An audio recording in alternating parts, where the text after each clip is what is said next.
অতিরিক্ত চিন্তা করা কোনো আশীর্বাদ নয়, এটা একটা বোঝা। যারা অতিরিক্ত চিন্তা করে তারা এই 7টি সমস্যা ফেস করে। 1, আপনার মন সবকিছুর গভীরে প্রবেশ করে, প্রতিটি বিষয় খুঁটিয়ে বিচার করে। এর ফলে একটা সাধারণ সিদ্ধান্ত নিতেও এন্ডলেসলি চিন্তা করতে হয়।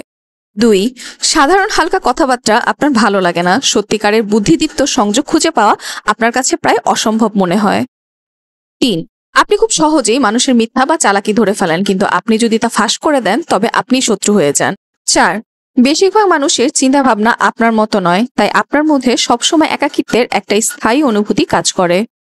5, অদক্ষতা, অজ্ঞতা এবং আলস্য আপনাকে অন্যদের চেয়ে অনেক বেশি বিরক্ত করে। 6, নিজেকে নিয়ে আপনার চাহিদা আকাশ ছোঁয়া, নিজের সবচেয়ে বড় সমালোচক আপনি নিজেই। কোনো কাজই আপনার মন মতো নয়। 7, আপনি সহজেই তৃপ্তি পান না, কোনো কিছুতে ওস্তাদ হয়ে গেলেই আপনার বিরক্তি চলে আসে। এই লক্ষ্যের পেছনে ছোটা আর শেষ হয় না,